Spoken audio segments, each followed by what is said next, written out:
మేడ్చల్ సర్కిల్లోని ఇంద్రనగర్ కాలనీలో గల సామూహిక అంబేద్కర్ భవనం 1973లో అప్పటి పాలకుల దళితుల కోసం 345 గజాల స్థలాన్ని కేటాయించారు. 1997లో దళితుల సమావేశాల కోసం 80 గజాల్లో శాశ్వత భవనాన్ని నిర్వహించారు. ఆ భవనాన్ని అప్పటి రెవెన్యూ శాఖ మంత్రి దేవేందర్ గౌడ్ భవన ప్రారంభోత్సవం చేశారు. అనంతరం మండలంలోని దళితులందరికీ పలు సమావేశాలు, కార్యక్రమాల భవనాన్ని ఉపయోగించుకుంటూ వస్తున్నారు.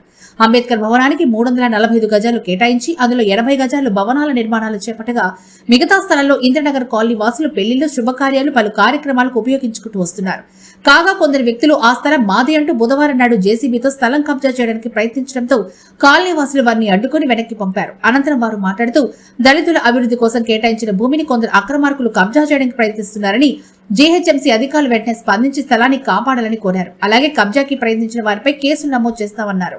ఈ కార్యక్రమంలో కాలనీ వాసులు జీడిపల్లి శివ, నాగరాజు, రామకృష్ణ, యాదగిరి, లక్ష్మణ్, నల్లవల్లి శ్రీను తదితరులు పాల్గొన్నారు. మీడియా మిత్రులకు మనవి చేయనిది ఏమనగా, ఈ యొక్క ఏదైతే ఉన్నదో మాది 1993లో గత సర్పంచ్ గారు దేవేందర్ రెడ్డి గారు మాకు ఇది అంబేద్కర్ భవన్ కోసము, మండల అంబేద్కర్ భవన్ కోసము 345 గజాలు పర్మిషన్ ఇచ్చిండు. ప్లస్ ఈ అంబేద్కర్ భవనం కూడా కట్టినారు. కానీ 1997లో మన హోంశాఖ మంత్రి దేవేందర్ గౌడ్ గారి చేతుల మీదుగా ఇది ప్రారంభోత్సవం కూడా జరిగింది. అప్పటి నుండి ఈ మండలు మరియు ఈ ఇంద్రనగర్ కాలనీ వాసులు కూడా ఈ అంబేద్కర్ భవన్ని మొత్తం వాడుకుంటున్నారు. కానీ ఇప్పుడు వచ్చి కొద్దిమంది కబ్జాదారులు వచ్చేసి ఇది మాది అని వస్తున్నారు.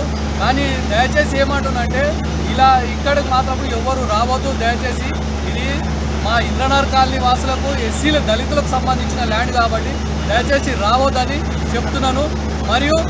మరి జిహెచ్ఎంసీ గారు కూడా దీనిపైన కఠిన చర్యలు తీసుకోవాలి. మరి పోలీస్ వ్యవస్థ కూడా దీని మీద ఖచ్చితంగా కఠిన చర్యలు తీసుకొని వాళ్ళపైన యాక్షన్ తీసుకోవాలి.